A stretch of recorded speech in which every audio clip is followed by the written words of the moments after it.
All right, today I would like to invite you to join me in the office. Often I'm asked, Wendy, what is it that you do in the office? What do you say? How does it go when you have patients and you're trying to introduce them to the doctor and the handoff for the hygiene assistant? And I thought, you know, the easiest way to tell you is probably just to have you join me for a day. So today we're going to go behind the scenes, let you see us in action, hear some of what we're saying, and hopefully it'll be a great ride.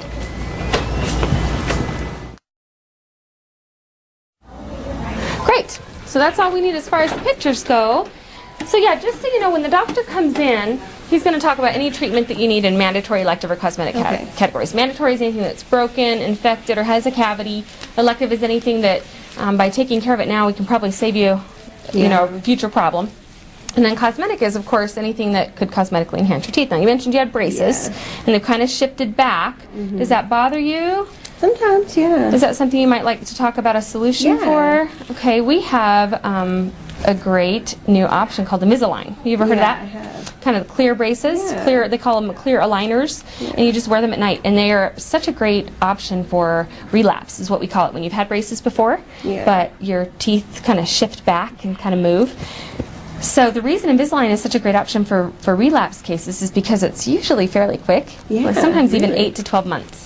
And they're right back where they were when you got braces off. So we can just check, if you'd like, we can talk to the doctor and see if you're a good candidate for that. Yeah, that'd be okay, great. So we will definitely do all of that, and we'll talk about all those options when the doctor comes in. Perfect. All right. Good.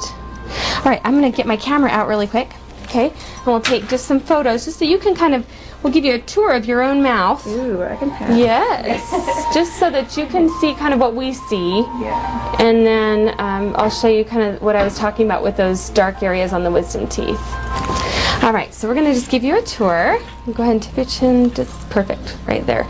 And what I'll do is when I see something I want you to look at, I'll freeze it on the screen so you can see. Okay, right here. Can you see this one? That is actually your wisdom tooth. Oh, yeah. Clear in the back. And you can see how dark and discolored that is right there? Chances are that's, you know, where the bacteria is taken over, and we've already got a cavity there. So that's where we get into kind of the suspicious areas there that we're talking about. But see this little area of dark, discolored area?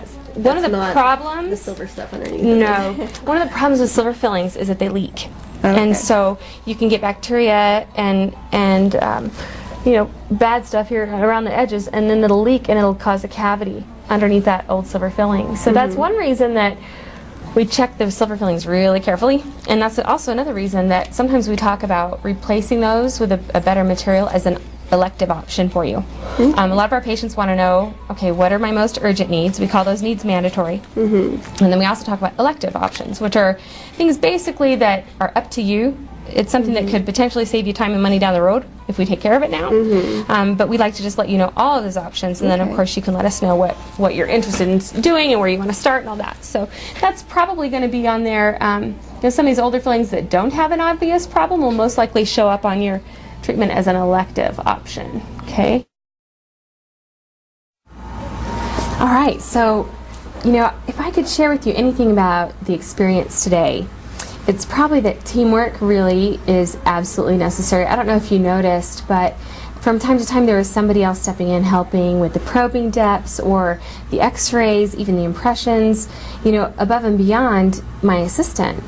But with that level of teamwork, with 2 hygienists and 1 assistant, we were able to produce more than $3,000 today in hygiene in 1 single solitary day. So the beautiful thing is when you work hard enough on the systems and you develop the systems, ultimately down the road you can just plug the right people in. And so I know it seems challenging revising what you're doing if you're switching to a different model of hygiene. Hang in there, because I think it's definitely worth it, and hopefully you're able to get, again, a behind the scenes look at the day in the life of an assisted hygienist, you know, who's actually helping a lot more patients get the treatment they deserve and that they want than just the typical 8 patients a day. So hopefully it was helpful, and again, just keep working hard and good things will happen.